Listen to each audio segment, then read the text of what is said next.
Hello, all group members of hedging.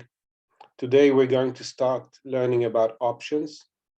There are two kinds of options, call and put. A call gives the right to buy an asset at a certain price at some time in the future. The price that it gives the right to buy is called the execution price. For the option, we pay a premium. So if the price asset is lower than the price that we have the right to buy, we will not execute the option, and then we will lose the premium. But if the price of the asset goes up above the execution price, we'll start getting money because it's worth money. We have the right to buy it in a certain price, and the price is higher. So the higher the asset price is going up, the more the option will be worth. That's a call option. With put option is exactly the opposite. We have the right to sell an asset at some time in the future at a certain price. So if the price of the asset is higher than the price of the execution, we can sell it higher in the market. So we don't need to execute the option, and the premium that we've paid is lost. But if the price of the asset goes down below the execution price, we'll start getting money. It will start to be worth for us. And if we get more than we paid for the premium, we can gain from the option. Now we're going to talk about basic terms about options. The underlying asset is the asset on which the option is traded on. OTC option, OTC is over the counter. When we talked about futures and forward, we know if it's tradable or not by the name, because a forward is not tradable and future is tradable at the market. With options, we differentiate with the name OTC. OTC is not tradable, is something that you buy or sell with banks and trading room. And if it's not OTC, it's traded in the market. The multiply of the underlying asset is the number of units of the asset that the option has the right to buy or sell. In stocks, in the market, every option is for 100 stocks. And in dollar NIS options, every option is on 10,000 units of dollar. That means that if we want to cover, for example, $100,000, we need 10 options. We can buy options, but we can also sell options. If we sell an option, we get a mirror chart than the buyer. That means whenever the buyer is losing, the writer of the option, when we write an option, we create something that we don't have. We sell short. So whenever the buyer is losing, the seller, the writer, is gaining, and whenever the buyer is gaining, the writer is losing. And exactly the same with put writing. This is a put buying, and a put writing is a mirror of the put buying. We can say that in options, the maximum that one can lose is the premium he paid for the option, either call or put.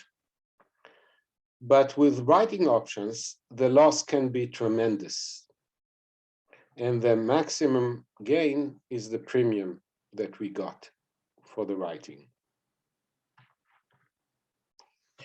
We're talking about we're dividing the price of the option into two: the internal value and time value.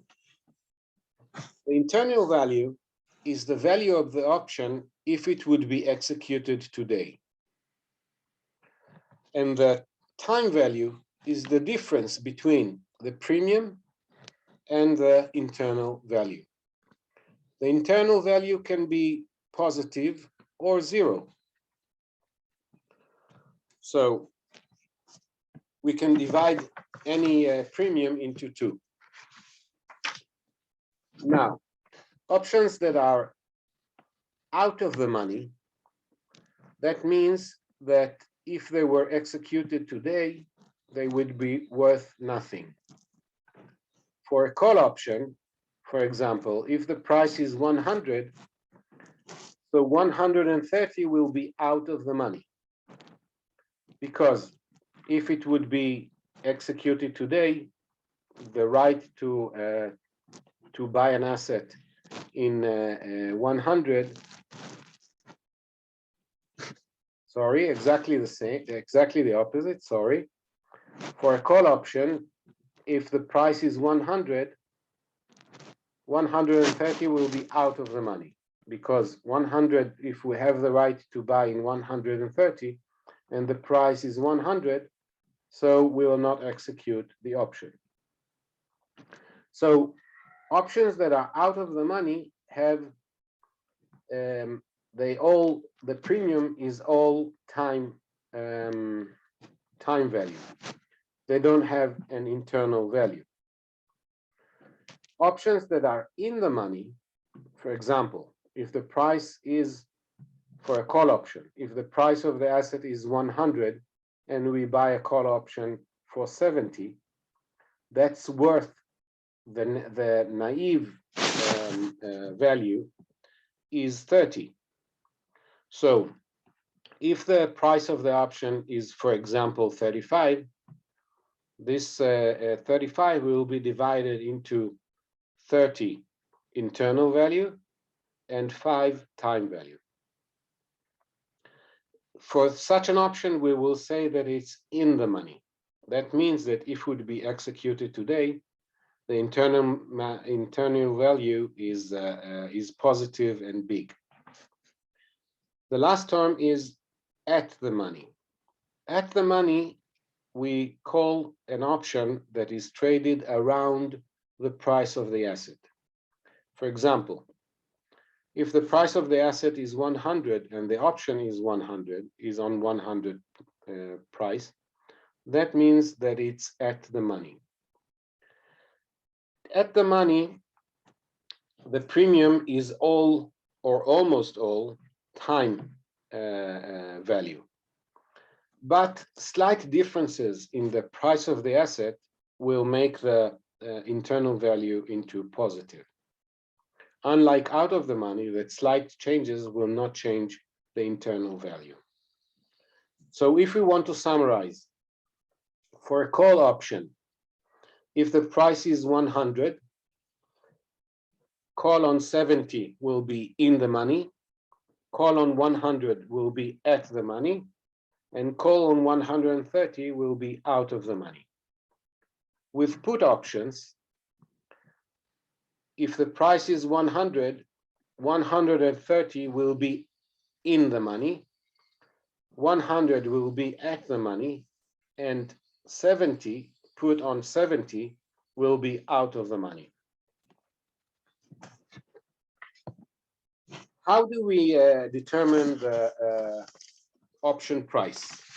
Well, there are various parameters that inflate the price. The first one is of course, what the asset price is. A call, when the asset price is different, the prices of call and options will be different. The second one is the execution price. Of course, that if we have a right to buy with option call in a lower price, it will be worth more, and vice versa with puts. Another parameter is the volatility, the standard deviation of the market. The volatility is making both call and puts higher when the volatility is higher, and vice versa. Another parameter is the interest rate. And interest rates has the minor effect on calls and puts, so we will not regard to that right now. And the last time is time. The longer the time is, usually call and put will be with higher price. Now, these 5 parameters determine the price of the of call and put. What is so special with Black-Scholes model?